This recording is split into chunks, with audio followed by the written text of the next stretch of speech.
Hello, my name is Elsie Anakwe. I'm a solicitor and a parenting coach.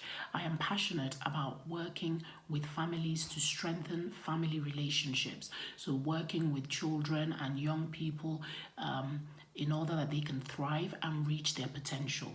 I also work on meeting the daily emotional, physical, psychological, general well-being needs of families as well. And I believe in raising happy, healthy, independent, responsible children, teenagers, young people, because in doing so, they will be great assets to the community, and also, there's great benefits for them as individuals, knowing that they have that well-rounded characteristics. Right, in this video actually I'm going to be talking about whether it's ever okay for parents and caregivers to ignore their children. I say yes. In some circumstances it's okay to ignore your children.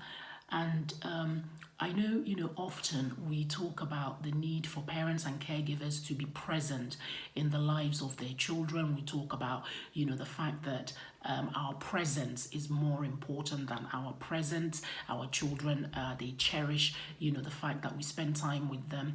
And now, you're hearing me saying, yes, it's okay to ignore them. I say, yes, it's okay to ignore them. Obviously, with, wisdom and, the tactics and strategies. And in what kind of circumstances is it okay to ignore your children? Ignoring in this sense I'm talking about is in relation to discipline, and in relation to trying to get the child to obey your instructions.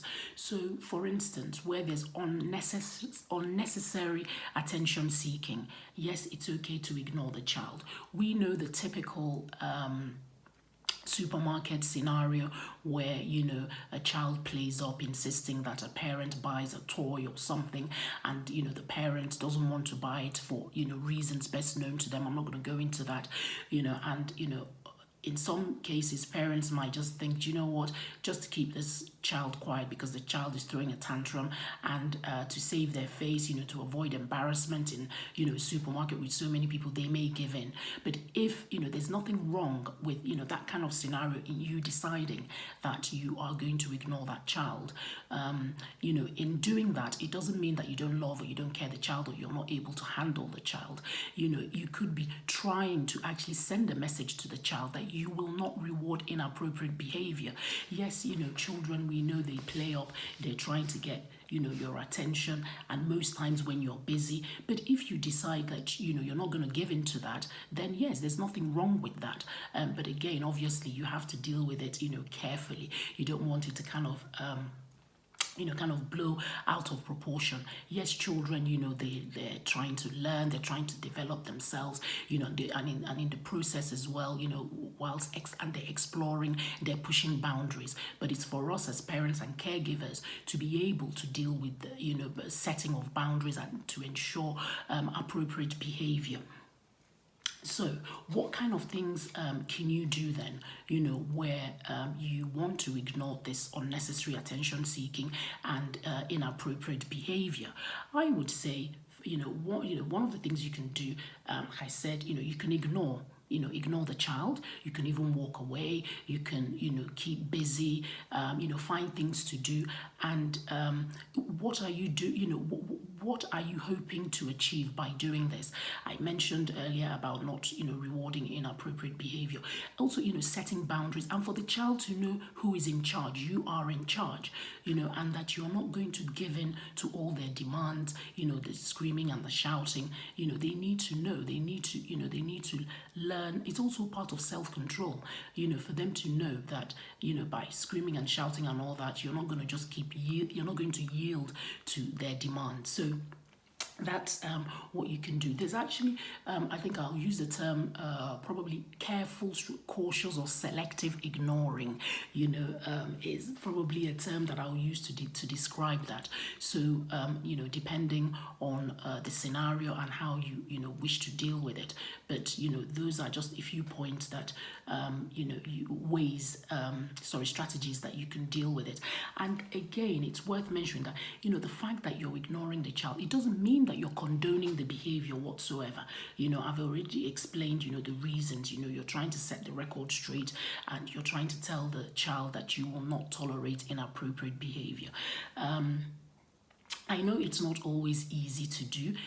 It's a case of, you know, practice. You know, practice, as they say, makes perfect. But, you know, I would say, you know, you need to be firm, you need to be consistent, and you need to be able to just set the record straight, you know, get the message to the child or children that, you know, you will not just yielding to their demands. Of course, you know, children will do all sorts to provoke or, you know, annoy the parent, but, you know, as part of the discipline, there is nothing, you know, wrong in some situations, you know, for you to actually ignore the child. And you know, I'll keep saying, you know, particularly where you are trying to send the message that, you know, you will not reward inappropriate behavior. Okay, let me give you another example. For instance, let's say, you know, for us in the UK, it's very cold. You know, you have your child, you're about to go out somewhere. You say to the child, put your jacket on. And the child says, no, I'm going out without my jacket. You know, you've tried to reason to the child. You've tried to explain to the child, yes, that whilst you understand their choice, you know, not to wear their jacket, they need their jacket for this reason, you know, which we all know, common sense. And, you know, if the child refuses, you decide the child is not coming with you. And until that child decides that they're going to wear their jacket, they are not coming with you. So, you know, if you have the option of, you know, leaving the child at home, and the child, you know, you were going to take the child somewhere, and it's not, you know, like, say, for instance, it's not an appointment where the child is required, then you can leave the child at home. When you tell that child that you're leaving them at home, just, you know, give it just a few minutes or seconds, you will see the speed that the child will go and grab that jacket and put it on to leave. Again, you know, you have won. I know it's not, you know, okay, you know, it's not, parenting is not always about, you know, winning or whatever, but, you know, I want to use the word, you know, I'm using the word win in this case, just to kind of drive the message. The child has complied, you know, again, and you made it quite clear to the child that unless they, you know, listen to you and unless they comply with your instructions, they're not going anywhere. Anyway, that's all I'm going to say on this. If you have any questions, please, you know, get in touch with me. Please share this video. Please subscribe. You can also join our Facebook group, which is the Anna Kwei Way. Find us on Twitter, the Anna Kwei Way. You can check out our website, which is www.annakweiwaycoach.com. Bye-bye.